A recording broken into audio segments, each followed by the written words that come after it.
Alice, dans cette vidéo, j'aimerais qu'on échange sur les trucs et astuces pour reprendre en main son hygiène alimentaire.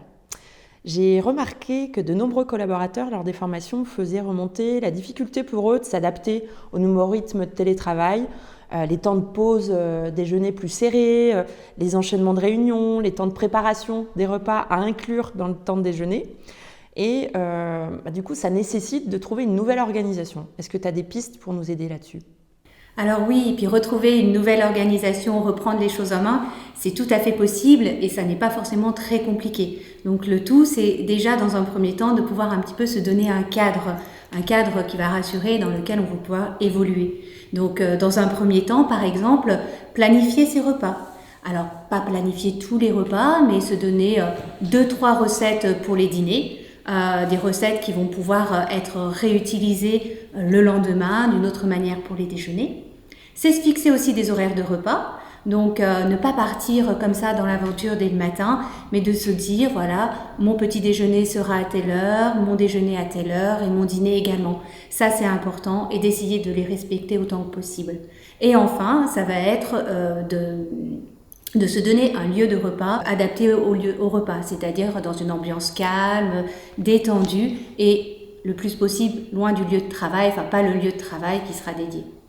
Ok, alors moi je suis pas la reine de l'organisation, je suis plutôt du style on va faire un bon plat de pâtes en dernière minute et je crois que je sais pas trop m'organiser et encore moins avec des repas équilibrés. Pour pouvoir composer ces repas et qu'ils soient équilibrés, qu'ils apportent de tout pour chacun, il y a 3 sources à avoir. Donc la première source, ce sera une source de sucre lent, comme les pâtes par exemple, le riz, mais aussi le pain. Une source de fibres et de vitamines, donc les fruits et ou les légumes.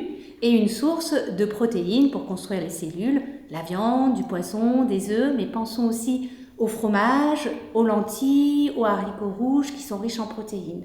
Voilà pour composer un bon repas. Et par exemple, avec le plat de pâtes, un petit peu de ratatouille et de fromage à côté et on aura un repas équilibré. On peut aussi imaginer des repas simples avec des faritas, une crêpe, un petit peu d'avocat, un peu de poulet et de légumes grillés et on aura un repas équilibré. Bah, ça donne envie tout ça. Parfait.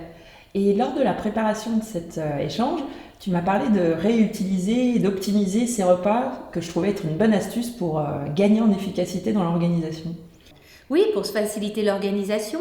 Donc, on peut tout à fait cuisiner des pâtes, encore une fois, le soir et le lendemain, se proposer une salade de pâtes.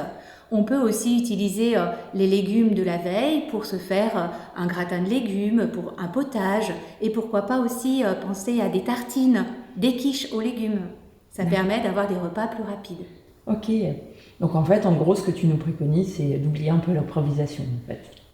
Dans ce cas, de s'octroyer quand même de la flexibilité, mais c'est vrai qu'il faut aussi adapter à ses besoins. D'accord. Nous n'avons pas tous les mêmes besoins. Ok.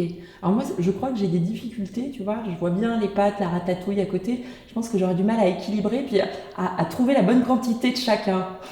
Alors oui, c'est vrai qu'il faut adapter la quantité à ses besoins. On n'a pas tous les mêmes besoins.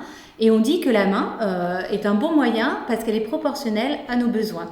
Donc par exemple, pour les pâtes, pour le repas, on aurait besoin de 2 points comme ça dans l'assiette. D'accord. Pour les légumes, la ratatouille, on aurait besoin de 2 points comme ça dans l'assiette.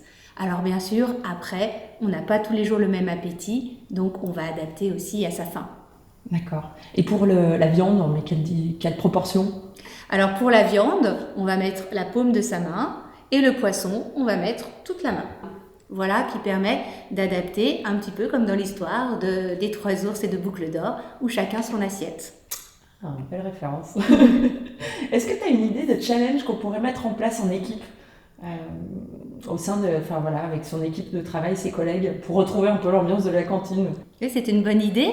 Alors en effet, reprendre du plaisir à l'alimentation par des petits challenges qui pourraient être un challenge recette, faire une recette qui serait réutilisable, ça peut être une bonne idée, avec des photos à l'appui. En tout cas, tout ce qui pourrait favoriser le plaisir d'une alimentation simple, je dirais, et faite maison.